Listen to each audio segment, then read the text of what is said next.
सभी का स्वैग से स्वागत है इस क्लास के अंदर।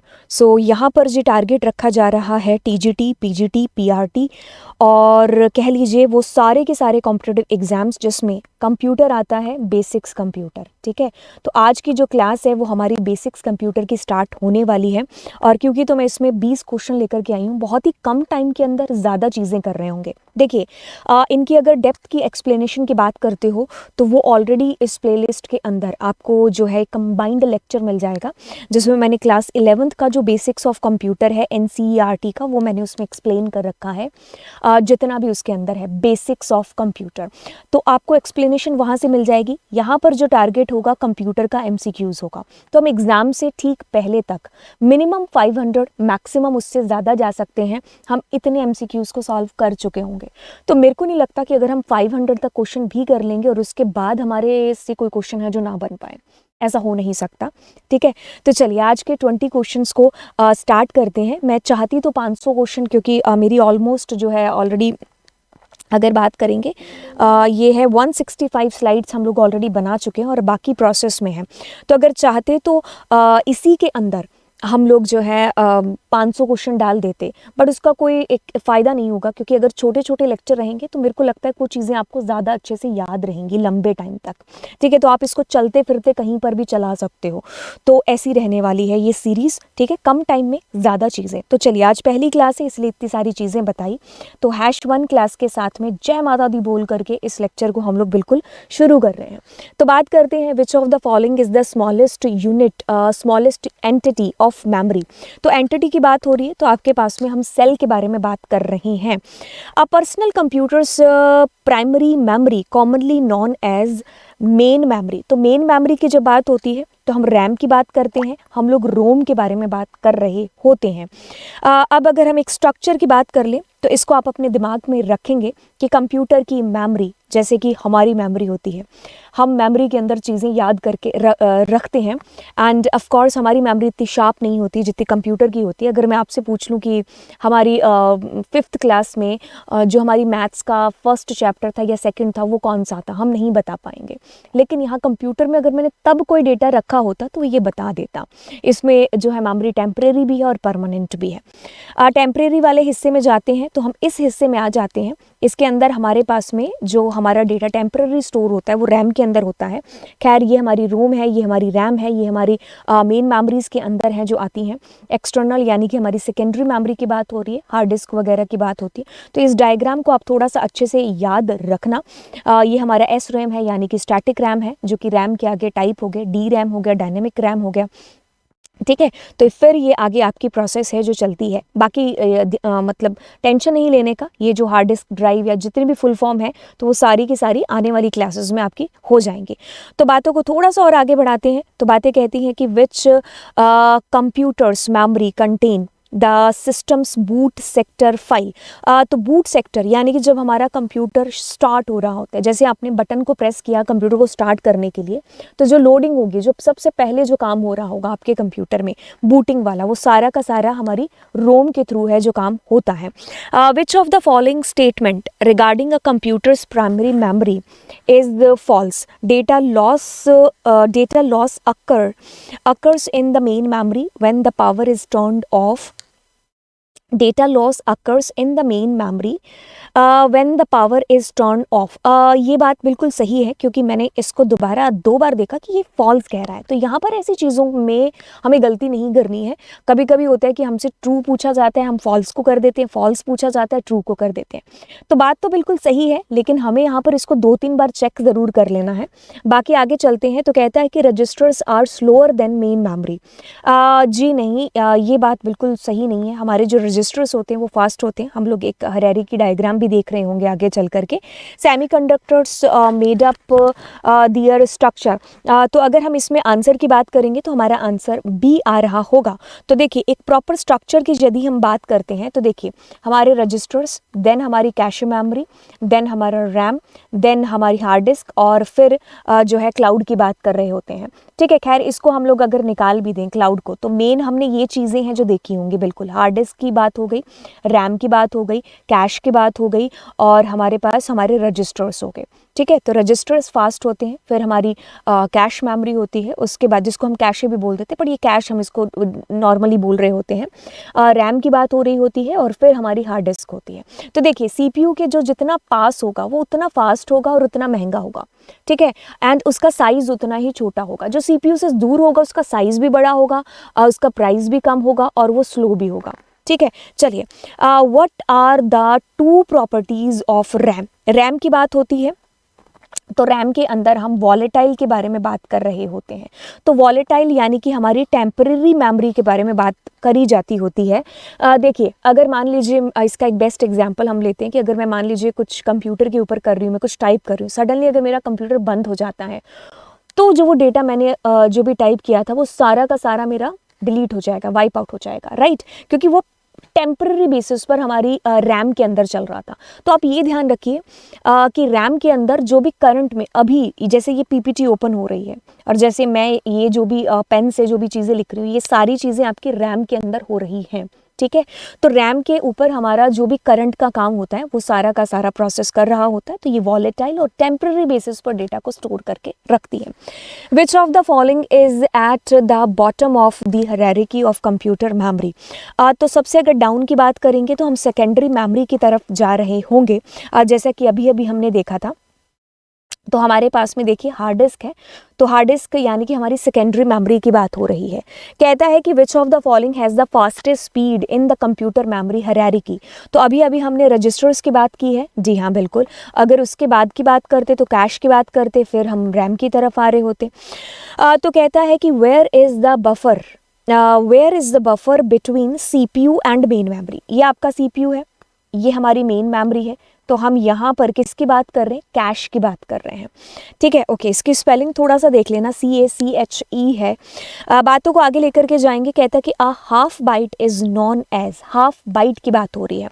तो यानी कि अगर हम बात करें हमारी हाफ बाइट लेते हैं, अगर फुल बाइट की खैर बात करते हैं, यानी कि हम लोग 1 बाइट की बात कर रहे होते हैं, तो उसमें हम 8 बिट की बात कर रहे होते हैं। तो यानी कि अगर हम बात करें, जैसे मैंने इसमें नेक्स्ट में बता भी रखा है पॉइंट बना करके, ये जो मेरा जो डायग्राम ये या जो भी आप टेबल कह लीजिए, ये आप NCERT क्लास 11 की बुक से आपको मिल जाएगा। ठीक है, मेनली मैंने वहीं से चीज़ें हैं जो आपकी बेसिक्स ऑफ कंप्यूटर की उठाई हैं। ठीक है, तो आपको उससे बाहर तो ऑफ कोर्स कुछ नहीं है, क्योंकि उसमें सारा बेसिक्स है जो आपका दे रखा है। देखिए, अगर हम बात करेंगे कि हम अपने कंप्यूटर में सबसे जो हमारे स्मॉलेस्ट, अगर हम कह लें कि भाई सबसे जो स्मॉलेस्ट यूनिट हो गई वो हमारी क्या है, 0 और 1 है, जिसको हम आम तौर पर या फिर कंप्यूटर की भाषा में बाइनरी बोल देते हैं, मशीन बोल देते हैं, 0 1, ये सारे इसी के ही नाम है ना। तो ये हमारे बाइनरी डिजिट्स हो गए। अब बात आती है कि जब हम बाइनरी डिजिट्स का कुछ 4 का ग्रुप बना रहे होते हैं, मतलब 4 मैंने जैसे कि मैंने यहाँ पर 0 1 0 1 ये 4 ऐसे करके लिख दी, 1 2 3 4। ठीक है, तो ये मेरा एक निबल बन जाता है। क्या निबल बन जाता है? ठीक है, अब अगर मैंने एक निबल यानी कि मैं 2 निबल की बात कर रही हूँ, तो कहने का मतलब है 0 1 0, तो मैं 1 2 3 4, तो इधर देखो 4 का ग्रुप है, इधर देखो 4 का है, तो ये क्या हो गया, मेरे 8 बिट हो गए, है ना। तो 8 बिट यानी कि मैं किसके बारे में बात कर रही हूँ, 1 बाइट के बारे में बात कर रही हूँ। तो अगर मैं हाफ की बात करती हूँ तो मैं एक निबल की बात नहीं कर रही हूँ, बिल्कुल कर रही हूँ, है ना। सो कहता है कि 4 bit word is called nibble. देखिए, सबसे स्मॉलेस्ट यूनिट क्या हो गया, 0 और 1 हो गए। ऐसे 4 आपने 0 1 0 1 या 0 0 0 या 1 1 1 कोई भी कॉम्बिनेशन करके अगर आपने 4 बिट्स को खड़ा किया है ना, तो वो आपका एक निबल हो जाएगा। ठीक है, जैसे कि ये एग्जाम्पल हो गए। ठीक है, फॉर एग्जाम्पल अब अगर हम 2 निबल की बात कर रहे हैं, यानी कि हम 8 बिट की बात कर रहे हैं, तो हम किसके बारे में बात कर रहे हैं, एक बाइट के बारे में बात कर रहे हैं। तो हाफ बाइट क्या हो गया, यानी कि अगर हम 1 बाइट की बात करेंगे तो उसमें हमारे पास में 8 बिट आ रहा होता है, हाफ यानी कि 4 बिट की बात हो रही है। तो वही हमसे यहाँ पर बोला गया था या पूछा गया था, निबल। ठीक है, अब मेमोरी मेजरमेंट यूनिट या डिजिट्स के बारे में बात करते हैं। देखिए, मेजरमेंट यूनिट्स के बारे में खैर बात करते हैं, तो देखिए KB, किलोबाइट, MB, मेगाबाइट, इनकी फुल फॉर्म्स तो खैर आपको आनी ही चाहिए, बट इतना बेसिक मुझे पता होना चाहिए कि 1 KB is equals to 1024 byte, या जो भी ये सारी सारी चीज़ें आपको अच्छे से याद होनी चाहिए। वैसे अगर मैं अपनी बात करूं तो हम लोगों ने इसको कुछ ऐसे रट करके याद नहीं किया था, बस एक हरेरी की याद होनी चाहिए कि केबी, केबी के बाद एमबी, जीबी, फिर हमारा टीबी, इस तरीके से आता है। तो इधर क्या लगाना है, आपको एक एक लगाना है, इधर 1024 1024, बस ऐसा करते जाना है आपको, है ना। तो ये 4-5 बार भी अगर हम चीज़ें देखेंगे ना तो इतनी मैपिंग हो जाती है दिमाग के अंदर। कहता है कि which of the following statement are not correct about cache memory. तो देखिए कैश के बारे में आपको यहाँ पर पूछा गया है। Cache memory is use to store data temporary, बिल्कुल। It holds the data and program which has to be executed within a short period of time। जी हाँ, it consumes less excess time as compared to RAM। जी हाँ बिल्कुल। तो ये सारी बातें इसमें सत्य हैं। बात ध्यान से सुनिए, ये आपका CPU है, ये आपकी क्या है, कैश मेमोरी है, ये हमारी क्या है, हमारी रैम है, और ये हमारी क्या है, हार्ड डिस्क है। जो मेमोरी जितना पास होगी हमारे CPU के, वो उतनी ही साइज में छोटी होगी, महंगी होगी, स्पीड में उतनी ही फास्ट होगी। जो दूर जाती जाएगी साइज भी बड़ा होगा और प्राइस भी कम होता जाएगा। ठीक है, तो ये बात है। अब ये हमारी क्या है भाई, हमारी हार्ड डिस्क है जो कि बहुत ही स्लो काम करती है, बट इसमें जो भी डेटा जाता है वो हमेशा के लिए स्टोर होता है, मतलब परमानेंट स्टोर के लिए।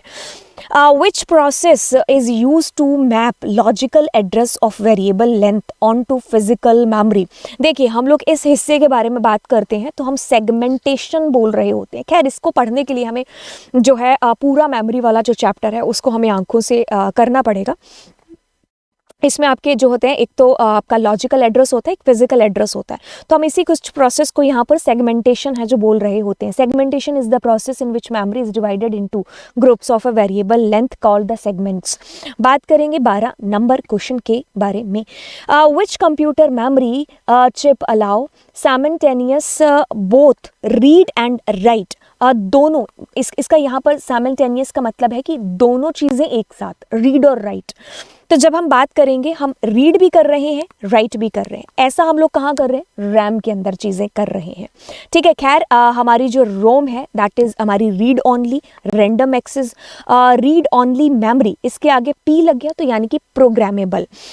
ये हमारी है रीड ओनली मेमोरी, ये पी से प्रोग्रामेबल, ई से इलेक्ट्रॉनिक, ई से इलेक्ट्रॉनिकली इरेजेबल। ठीक है, तो ये हमारी इरेजेबल है इलेक्ट्रॉनिकली, यानी कि फुल फॉर्म की बात करेंगे तो electronically erasable programmable read only memory. बात को आगे लेकर के जाएंगे तो बात कहती है कि in which type of ROM data can be raised by ultraviolet lights. देखिए जब मैंने रैम को पढ़ाया था या रोम को पढ़ाया था, खैर या रैम को भी, जब मैंने इनको सबको एक ही साथ कराया था, तो आज भी अगर आप यूट्यूब पर जस्ट टाइप करोगे मेमोरी यूनिट्स या फिर computer memory by Lovejeet Arora, तो उसमें बहुत अच्छे तरीके से आपको चीज़ें हैं जो समझ में आ जाएंगी कि अल्ट्रा वायलेट से कैसे इरेज कर रहा होता है या किस तरीके से चीज़ें हो रही होती हैं। तो देखिए बात होती है इसके बारे में। तो हम लोग यहाँ पर बात करेंगे EEPROM के बारे में। How many types of RAM are available. देखिए SRAM की बात हो रही होती है, DRAM की बात हो रही होती है, तो हम दो यहाँ पर टाइप्स बता रहे होंगे। विच of the following is an example of solid state storage device. Solid state storage device, तो हम यहाँ पर सॉलिड स्टेट के अंदर हमारे जो USB फ्लैश ड्राइव है इनको लेकर के आ रहे होंगे। 16 नंबर क्वेश्चन की बात करते हैं। कहता है कि the computer internal memory consist of. देखिए हम कंप्यूटर मेमोरी की बात करते हैं, हम रजिस्टर्स के बारे में बात कर सकते हैं, हम लोग मेन मेमोरी के बारे में बात कर सकते हैं, हम लोग कैश मेमोरी के बारे में बात कर सकते हैं। तो हमारा जो बी ऑप्शन है इसको हम लोग बिल्कुल सही ऑप्शन मानेंगे।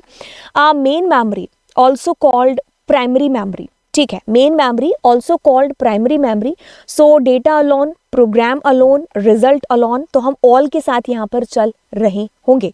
18 नंबर क्वेश्चन की बात करते हैं। Primary storage is dash as compare to secondary storage.